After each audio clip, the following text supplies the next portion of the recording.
지금 이 시각 여러분이 주목하는 뉴스 만나보겠습니다. 오늘 서울과 수도권에 많은 눈이 내리고 있습니다.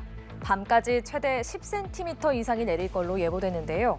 정부와 서울시도 비상근무 체제를 가동하며 눈 피해가 없도록 대비했습니다. 재난당국은 밤새 내린 눈이 얼어붙을 가능성이 큰 만큼 내일 아침 대중교통을 이용하고 빙판길 미끄러짐 사고에 주의할 것을 당부했습니다. 문승욱 기자입니다.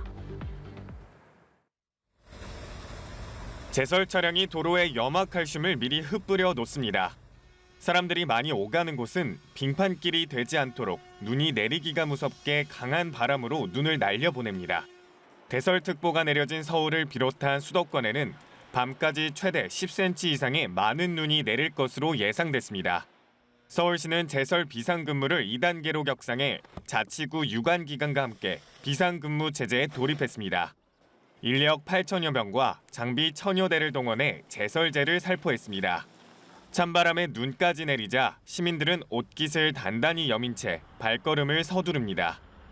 날씨가 많이 춥다고 예보를 들어가지고 두껍게 입고 아침에 나오는 길입니다. 아무래도 눈이 오다가 이제 그치고 마르면은 바닥에 많이 얼고 그러기 때문에 폭설로 인한 출퇴근길 혼잡에 대비해 교통대책도 마련했습니다.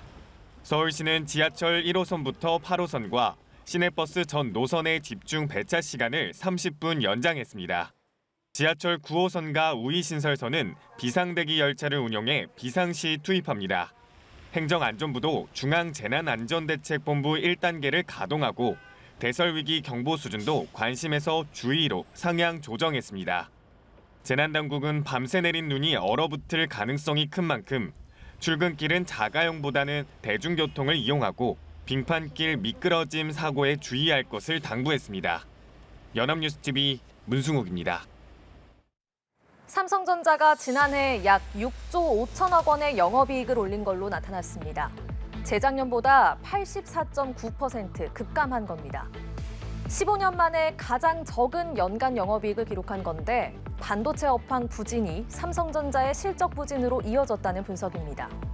메모리 반도체 업황은 회복세를 보이지만 시스템 반도체는 아직 수요 회복이 더딥니다. 김종혁 기자입니다. 삼성전자는 지난해 4분기 매출 67조 원, 영업이익 2조 8천억 원을 기록했다고 잠정 공시했습니다. 1년 전보다 매출은 4.9%, 영업이익은 35% 줄어든 수치입니다. 이에 따라 삼성전자의 작년 한 해 매출은 재작년 대비 14.6% 감소한 258조 1,600억 원으로 집계됐습니다. 영업이익은 재작년보다 84.9% 급감한 6조 5,400억 원이었습니다. 삼성전자의 연간 영업이익이 10조 원을 밑돈 것은 글로벌 금융위기가 닥친 2008년 이후 15년 만입니다. 잠정 실적 발표인 만큼 부문별 실적은 공개되지 않았지만 업계에서는 반도체 업황 부진이 삼성전자의 실적 부진으로 이어졌다고 보고 있습니다. 삼성전자의 반도체 부문은 작년 1분기 4조 5,800억 원, 2분기 4조 3,600억 원, 3분기 3조 7,500억 원의 영업 손실을 기록했습니다. 다만 메모리 반도체 업황 회복으로 4분기에는 손실이 2조 원대로 줄어들었을 것으로 예측됩니다. 메모리 반도체는 감산의 효과, 즉 재고가 조정이 되면서 단가가 조금 안정화되고 그렇게 해서 수익이 나타난 반면에 시스템 반도체는 아직도 크게 수요가 개선이 되지 않은 것.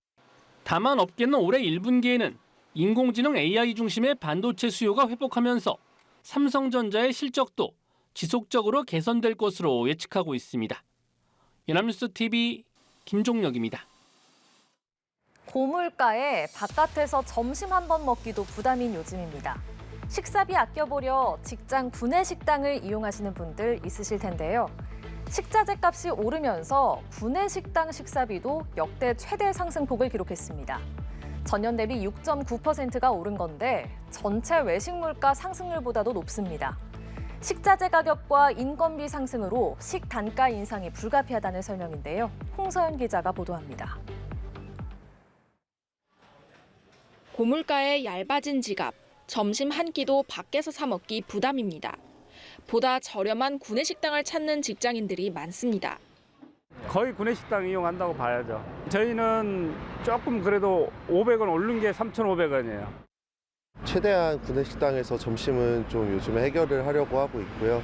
물가가 너무 비싸가지고 이제 점심을 먹으면은 가격이 이제 거의 2만 원에도. 점심값 아끼려고 외식을 줄인 건데 구내식당 식사비도 역대 최대폭으로 올랐습니다. 지난해 구내식당 식사비는 전년 대비 6.9% 올랐습니다. 2%대였던 상승률이 재작년 4.2%로 오르더니 지난해 7% 수준으로 껑충 뛴 겁니다. 전체 외식 물가 상승률보다도 높은 데다 총 소비자 물가 상승률의 2배 수준에 달합니다. 식단가가 오른 배경에는 식자재 가격과 인건비 상승이 있습니다. 한 단체급식 운영사 관계자는 원가가 계속 오르는데 식단가가 인상되지 않으면 품질이 떨어질 수밖에 없다고 설명했습니다. 가격이 안 오르는 게 없는 요즘, 직장인들의 시름은 더 깊어지고 있습니다. 연합뉴스TV 홍서연입니다.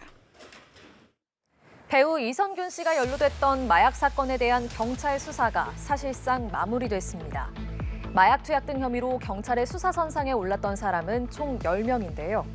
경찰 수사에서 혐의가 인정된 건 절반에 불과하고 추가 입건자는 없을 전망입니다. 유명인이 연루됐다는 이유로 떠들썩했던 마약 사건 수사가 용두사미로 끝났다는 지적을 피하기 어려워 보입니다. 한웅희 기자입니다. 경찰이 마약 투약 등 혐의로 수사 선상에 올렸던 사람은 모두 10명. 배우 이선균 씨는 사망해 사건이 종결됐고 가수 지드래곤 권지용 씨는 무혐의 처분을 받았습니다. 경찰 수사에서 혐의가 인정된 건 절반에 불과합니다. 사건의 핵심 인물인 유흥업소 여실장 A씨는 올해 3차례 마약을 투약한 혐의로 재판을 받고 있습니다. 여실장에게 마약을 제공하고 투약까지 한 혐의를 받는 현직 의사 B씨는 검찰 조사 중 한 차례 구속기간이 연장됐는데 다음 주 중 기소가 이뤄질 것으로 예상됩니다. 이외에도 유흥업소 종업원과 이미 마약 투약으로 구속된 상태였던 방송인 출신 작곡가 C씨 등 3명이 추가로 검찰에 송치됐습니다. 유명 재벌 3세가 포함됐다고 알려진 내사자 3명에 대한 추가 입건은 없을 전망입니다. 경찰 관계자는 내사는 계속 진행 중이라면서도 아직까지 추가 입건자는 없다고 설명했습니다. 수사 과정에서 이선균 씨의 협박범으로 특정된 전직 영화배우 20대 여성 D씨는 최근 공갈 등 혐의로 검찰에 송치됐습니다. 여실장 A씨에도 공갈 혐의가 추가로 적용됐습니다. 이선균 씨 공갈 협박한 혐의 인정하세요? 유명인이 연루됐다는 이유로 떠들썩했던 마약 사건 수사는 2달여 만에 사실상 마무리됐습니다. 용두삼이라는 지적이 계속되는 가운데 이들에 대한 혐의는 재판을 통해 밝혀질 전망입니다. 연합뉴스TV 한웅입니다. 한국판 나사 우주항공청 설치 법안이 국회에 제출된 지 9개월 만에 본회의를 통과했습니다. 이에 따라 이르면 5월 경남 사천에 우주항공청이 설립될 전망인데요. 부처별로 흩어져 있던 우주항공 분야 연구개발과 산업 육성 기능을 한데 모아서 우주 강국으로 도약하는 게 목표입니다. 우리나라도 이제 우리 기술로 달과 화성에 첫 발을 디딜 날이 올지 주목됩니다. 김동욱 기자입니다. 우주항공청이 과학기술정보통신부 산하에 차관급 외청으로 설치됩니다. 이르면 5월에 인력 300명, 예산 7천억 원 규모로 경남 사천에서 개청할 것으로 예상됩니다. 부처별 흩어져 있던 우주항공 분야 연구개발과 산업 육성 기능을 한데 모아 이른바 한국판 나사로 키우는 것이 목표. 나사 등 해외 우주 전담 기구와의 협력을 맡고 대통령 직속 국가우주위원회 간사 역할도 맡아 부처 조종 기능도 갖습니다. 또 한국항공우주연구원과 한국천문연구원이 우주항공청 소속 기관으로 편입돼 함께 연구개발에 나서게 됩니다. 2024년은 대한민국 우주항공의 새로운 역사를 만들어가는 한 해가 될 것입니다. 앞으로 신설되는 우주항공청을 통해 국민과 함께 꿈과 희망을 키워나가고 경남에는 이미 한국항공우주와 하나에어로스페이스 등 우주항공 방산 기업들이 자리 잡고 있어 시너지도 기대되는 상황. 이제 우주항공청도 설립되면서 재작년 정부가 선포한 미래 우주경제 로드맵에 따라 우주 강국으로 도약할지 주목됩니다. 2032년에는 달에 착륙하여 자원 채굴을 시작할 것입니다. 2045년에는 화성에 태극기를 꽂을 것입니다. 다만 차세대 발사체, 달 착륙선 사업 등 각 부처의 굵직한 우주 사업 이관과 만성 인력난에 시달리는 우주항공 분야에서의 우수 인재 영입이 당면 과제가 될 전망입니다. 연합뉴스TV 김동욱입니다.